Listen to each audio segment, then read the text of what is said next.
প্রাচীনকাল থেকেই সীমাহীন বিস্তৃত এবং অপার রহস্যে ঘেরা বিশাল মহাকাশ পৃথিবীর মানুষের কাছে চরম বিস্ময়ের উৎস। পৃথিবীর বায়ুমণ্ডলের বাইরের শূন্যস্থান থেকে সীমাহীন বিস্তৃত মহাকাশ সম্পর্কে এতদিন পৃথিবীর বিজ্ঞানীদের ধারণা ছিল আমাদের এই বিশাল মহাকাশ সম্পূর্ণ নিঃশব্দ। কিন্তু সম্প্রতি যুক্তরাষ্ট্রের মহাকাশ গবেষণা সংস্থা নাসার গবেষণায় উঠে এসেছে এক অবিশ্বাস্য চমকপ্রদ তথ্য।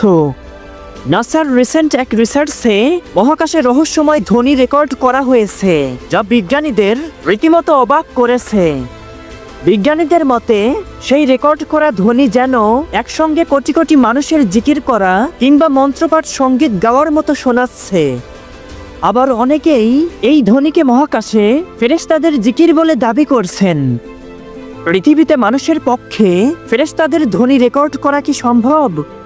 চলুন এ সম্পর্কে একটু বিস্তারিত জেনে আসি। সীমাহীন বিস্তৃত মহাকাশের অজানা রহস্যকে উদ্ঘাটন করার জন্য মহাকাশ গবেষণা সংস্থা নাসার বিজ্ঞানীরা বহু বছর ধরে গবেষণা করেই চলেছেন। আর তারই ধারাবাহিকতায় 2025 সালে নাসার বিজ্ঞানীরা মহাশূন্য থেকে ভেসে আসা রহস্যময় ধ্বনি রেকর্ড করেছে, যাকে অনেকেই ফেরেশতাদের জিকির বলে দাবি করছেন। তবে এখানে সবচেয়ে বড় প্রশ্ন হলো, মহাকাশে রেকর্ড করা সেই ধ্বনি সত্যিই কি ফেরেশতাদের জিকিরের ধ্বনি, নাকি শুধুমাত্র বৈজ্ঞানিক কম্পন? সেটা নিয়ে এখনো ধোঁয়াশা রয়েই গেছে।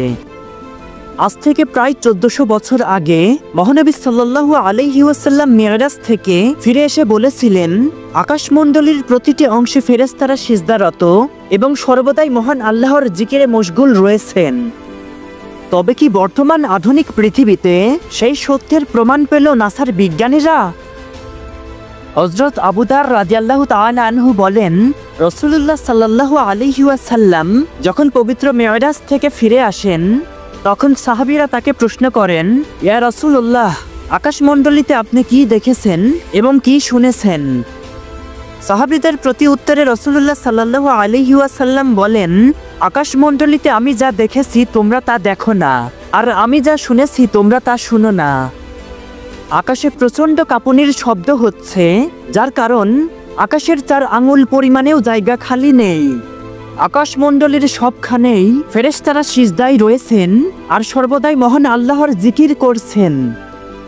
রাসূলুল্লাহ সাল্লাল্লাহু আলাইহি ওয়াসাল্লাম হাদিসটিতে আকাশমণ্ডলীতে প্রচণ্ড শব্দ হচ্ছে বলেন। তবে আগে ধারণা করা হতো মহাকাশ বায়ুশূন্য স্থান, তাই সেখানে শব্দ হওয়া সম্ভব না। কিন্তু মহাকাশ গবেষণা সংস্থা নাসার একাধিক গবেষণায় বর্তমান সময়ে এটা প্রমাণিত যে মহাকাশ নিঃশব্দ নয়, মহাকাশেও প্রতিনিয়ত শব্দ হচ্ছে। গবেষণা সংস্থা নাসার বিজ্ঞানীদের অত্যাধুনিক প্রযুক্তির সাহায্যে বিভিন্ন গবেষণায় জানা গেছে, মহাকাশে বিভিন্ন প্রাকৃতিক ঘটনা এবং ইলেকট্রোম্যাগনেটিক ওয়েভের কারণে বিভিন্ন বিশেষ ধরনের শব্দের সৃষ্টি হয়। নাসার hour universe is not silent এবং লিসেন্স টু দ্য ইউনিভার্সের বিভিন্ন প্রকল্পে উঠে এসেছে মহাকাশে বিভিন্ন পার্টিকেলস এবং নক্ষত্রসমূহের ইলেকট্রোম্যাগনেটিক ওয়েভ থেকে সৃষ্ট বিভিন্ন ভাইব্রেশন শনাক্ত করা সম্ভব। চন্দ্র এক্স-রে অবজারভেটরি এবং বিভিন্ন শক্তিশালী টেলিস্কোপের সাহায্যে এ সকল ভাইব্রেশন রেকর্ড করা হয়। এরপর সোনিফিকেশনের মাধ্যমে সেগুলোকে শব্দে রূপান্তরিত করা হয়। সোনিফিকেশন হলো বৈজ্ঞানিক তত্ত্বকে শব্দে রূপান্তর করার প্রক্রিয়া, যার মাধ্যমে মহাকাশ থেকে প্রাপ্ত ডিজিটাল সংকেতকে শব্দ তরঙ্গে রূপান্তরিত করা হয়। নাসার বিজ্ঞানীরা জানিয়েছেন, রেকর্ডকৃত সেই ধ্বনি শুনে মনে হচ্ছে যেন একসাথে কোটি কোটি মানুষ গ্রেগরিয়ান চ্যান্ট গাইছেন। গ্রেগরিয়ান চ্যান্ট হলো খ্রিস্টানদের এক ধরনের ধর্মীয় সঙ্গীত, যা অনেক মানুষ একসাথে মিলে গাওয়া হয়। আবার অনেকেই নাসার রেকর্ড করা তথ্য এবং মহানবী সাল্লাল্লাহু আলাইহি ওয়াসাল্লামের হাদিসের সাথে মিলিয়ে এই ধ্বনিকে ফেরেশতাদের জিকির বলে দাবি করছেন। ফেরেশতাগণ হলেন নূর থেকে মহান আল্লাহর বিশেষ এক সৃষ্টি, যারা পবিত্র, মহাকাশে সকল স্থানে সিজদারত এবং সর্বদা মহান আল্লাহর জিকির করছেন। পৃথিবীর কোনো মানুষ এবং অত্যাধুনিক প্রযুক্তির সাহায্যেও জীবদ্দশায় ফেরেশতাদের চিহ্নিত করতে পারে না।